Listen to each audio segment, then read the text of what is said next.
Hello students, आज का हमारा टॉपिक है केमिकल रिएक्शंस एंड इक्वेशंस। ये क्लास 10th के स्टूडेंट्स के लिए टॉपिक है। केमिकल रिएक्शंस एंड इक्वेशंस एक बहुत ही इम्पॉर्टेंट टॉपिक है जो क्लास 10th के स्टूडेंट्स को स्टडी करना है। केमिकल रिएक्शंस और इक्वेशंस स्टार्ट करने के पहले मैं आपको कुछ बेसिक चीज़ें बताना चाहूँगी जो कि केमिकल प्रोसेस से रिलेटेड है। जैसे कि पहले की क्लासेस में आपने स्टडी किया होगा कि जो चेंजेस होते हैं वो दो तरह के होते हैं, physical changes and chemical changes, और इन्हीं को हम physical process and chemical process कह सकते हैं। तो ये क्लासिफिकेशन हो गया चेंजेस और प्रोसेस का। चेंजेस और processes are of two types, chemical process and physical process. ये जो फिजिकल प्रोसेस है इसमें कोई नया प्रोडक्ट नहीं बनता है, मीन्स नो न्यू प्रोडक्ट। और जो केमिकल चेंजेस होते हैं, केमिकल प्रोसेस, उसमें न्यू प्रोडक्ट बनते हैं, new product forms. For example, water changes into ice at 0 degree Celsius. It is physical process. Water का आइस में कन्वर्जन या आइस की मेल्टिंग, दोनों ही प्रोसेस है फिजिकल प्रोसेस। इसमें कोई नया सब्सटेंस नहीं बनता है। आइस का भी फॉर्मूला H2O है और वाटर का फॉर्मूला भी H2O है, लेकिन जो केमिकल प्रोसेसेस में नया सब्सटेंस बनता है। फॉर एग्जाम्पल, जब हम वुड को जलाते हैं, जो केमिकल प्रोसेस है उसको एक्सप्लेन करने के लिए एक एग्जाम्पल लेते हैं कि वुड को हम जलाते हैं, मीन्स बर्निंग ऑफ वुड, और इसमें नया प्रोडक्ट बनता है, एक गैस, स्मोक प्रोड्यूस होता है पहली चीज, ठीक है, हीट प्रोड्यूस होती है, प्लस कार्बन डाइऑक्साइड गैस बनती है। तो ऐसे प्रोसेस कहलाते हैं केमिकल प्रोसेस, क्योंकि वुड डिफरेंट सब्सटेंस है और गैस डिफरेंट सब्सटेंस है यहाँ पर। तो वो प्रोसेस जिनमें नया प्रोडक्ट बनता है केमिकल प्रोसेस कहलाते हैं। और केमिकल प्रोसेस को ही केमिकल चेंज भी कहते हैं। इट मीन्स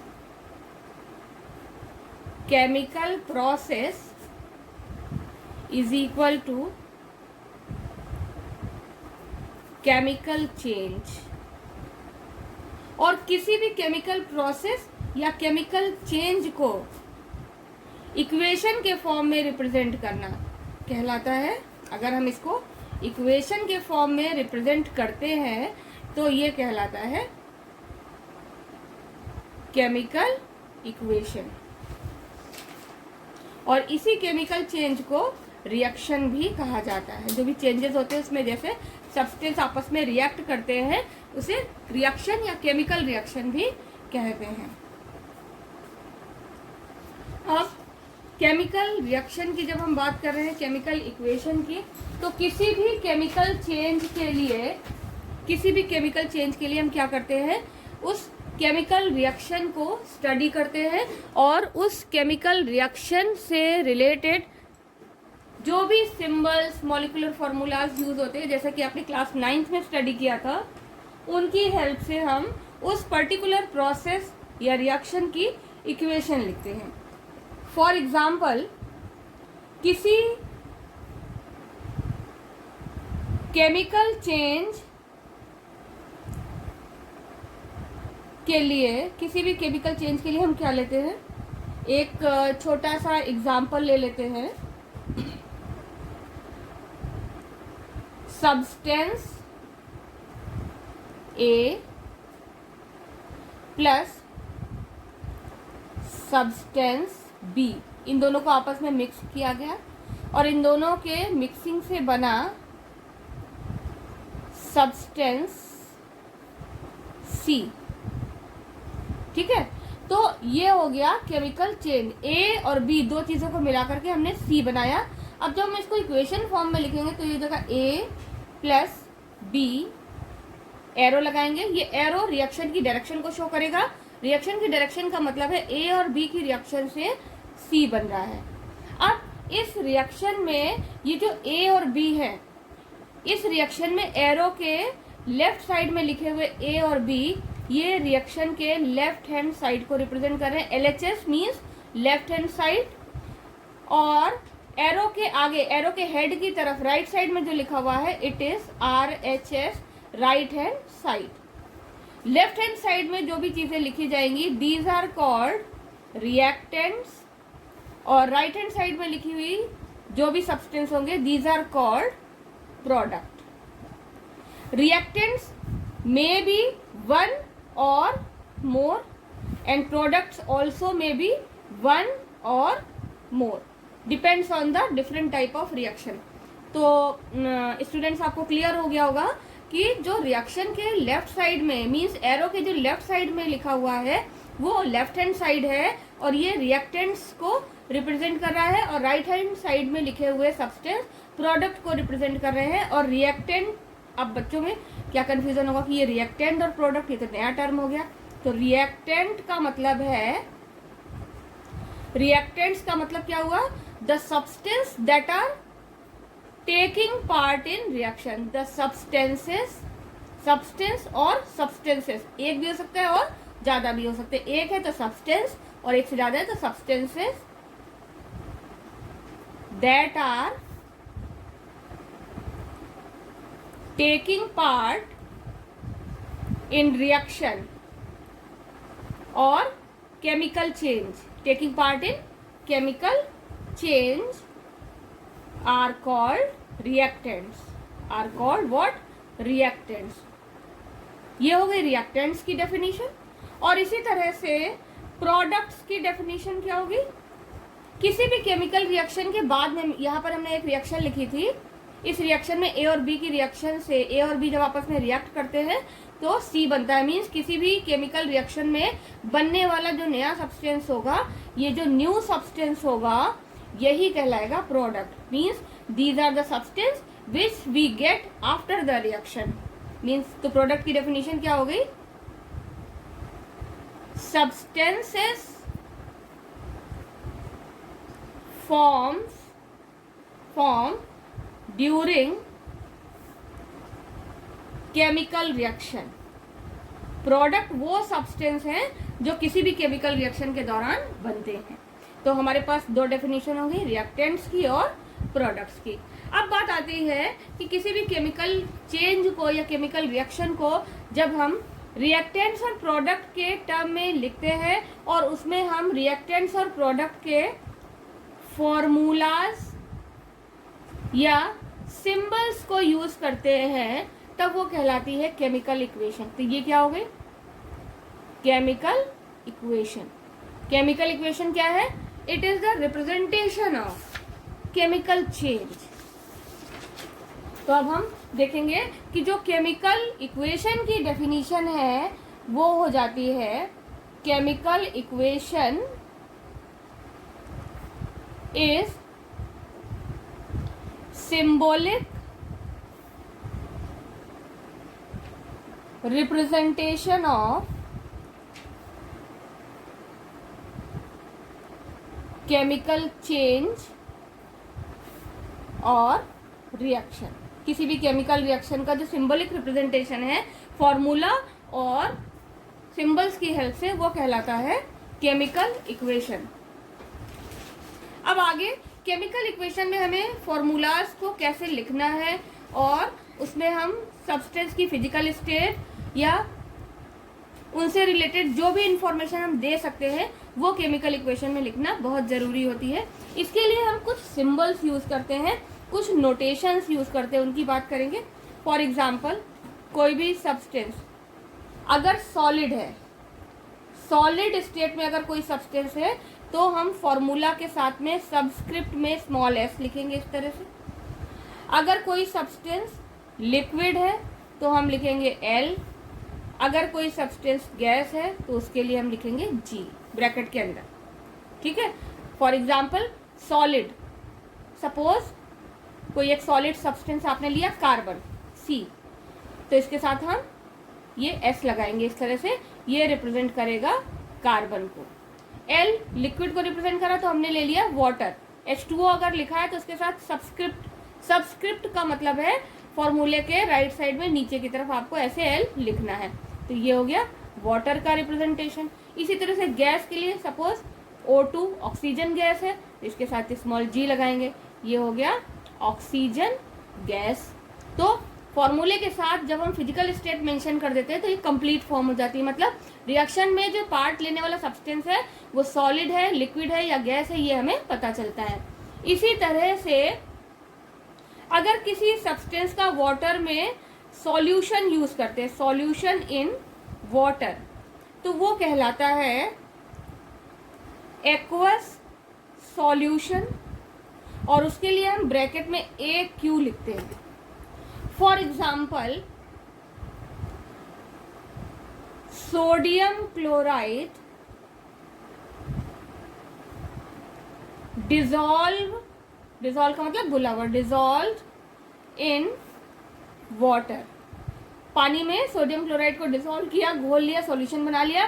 तो जो NaCl है, अब हम NaCl को लिखेंगे, NaCl सॉलिड नहीं होगा क्योंकि नॉर्मल कंडीशन में NaCl सॉलिड होता है, लेकिन जब हमने वाटर में डिसॉल्व कर दिया तो ये हो गया AQ। NaCl AQ का मतलब it is aqueous solution of NaCl। इसी तरह से जब हम किसी रिएक्शन में हीट प्रोवाइड करते हैं तो उसके लिए हम ट्राइंगल का साइन यूज करते हैं। अगर गैस रिलीज हो रही है रिएक्शन में तो हम अपवर्ड डायरेक्शन में एरो लगाते हैं, और अगर प्रेसिपिटेट बनता है तो उसके लिए हम डाउनवर्ड डायरेक्शन में एरो लगाते हैं। इस तरह से ये कुछ सिंबल यूज किए जाते हैं किसी भी रिएक्शन में सब्सटेंस की फिजिकल स्टेट और रिएक्शन होने वाली रिएक्शन को रिप्रेजेंट करने के लिए। इनकी हेल्प से अब हम केमिकल रिएक्शंस कैसे लिखेंगे ये देखेंगे। ये सारे नोटेशंस जानने के बाद अब हम एक एग्जाम्पल लेते हैं, और वो एग्जाम्पल है आपकी बुक का ही है और बहुत इम्पोर्टेंट है। Quick lime is added to water to form slacked lime and releases heat। ये स्टेटमेंट दिया हुआ है, ठीक है। ये जो स्टेटमेंट दिया हुआ है इस स्टेटमेंट को हम पहले वर्ड इक्वेशन में लिखेंगे। वर्ड इक्वेशन का मतलब जो टर्म यूज किए गए हैं उन्हीं को लिखना है। तो ये हो गया quick lime plus added to water, यहाँ लिखेंगे वाटर, यहाँ फॉर्मूला नहीं लिखेंगे, water to form slaked lime, slaked lime हो गया, और and releases heat plus heat, ये हो गई हमारी वर्ड इक्वेशन, ठीक है। It is called word equation. अब इस वर्ड इक्वेशन के बाद हम लिखेंगे सिंबॉलिक इक्वेशन या केमिकल इक्वेशन और सिंबॉलिक इक्वेशन, सिंबल्स का यूज करके। तो जब सिंबल्स का यूज करेंगे तो क्विक लाइम का formula calcium oxide. Quick lime solid है जिसकी फिजिकल स्टेट लिखेंगे solid, plus water H2O, it is liquid room temperature पर। फिर एरो लगाएंगे, एरो शो करेगा, एरो का टेल रिएक्शन की डायरेक्शन को यानी कि प्रोडक्ट फॉर्मेशन की डायरेक्शन को शो करेगा। Slaked lime calcium hydroxide CaOH whole twice, और स्लैग्ड लाइम क्या होता है एक्वस, वाटर में सॉल्यूशन, प्लस हीट। हीट के लिए कोई सिंबल यूज नहीं किया जाता है, इसलिए आपको हीट के लिए हीट लिखना होगा। तो ये कंपाउंड हो गया स्लैग्ड लाइम, और CaO it is quick lime, और यहाँ पर ये हो गया वाटर। इस केमिकल रिएक्शन में अगर आपसे पूछा जाए रिएक्टेंट और प्रोडक्ट बताइए, तो इस केमिकल रिएक्शन में रिएक्टेंट्स और प्रोडक्ट्स दोनों ही हैं। रिएक्टेंट्स में है आपका कैल्शियम ऑक्साइड और वाटर। प्रोडक्ट है आपका calcium hydroxide CaOH whole twice. Slaked lime is also known as calcium hydroxide and quick lime is called calcium oxide. Quick lime का दूसरा नाम है कैल्शियम ऑक्साइड जो कि इसका केमिकल नेम है, और स्लैग लाइम का दूसरा नाम है कैल्शियम हाइड्रोक्साइड। इसी तरह से अब हम एक और रिएक्शन लेते हैं। दूसरा एग्जाम्पल है कैल्शियम कार्बोनेट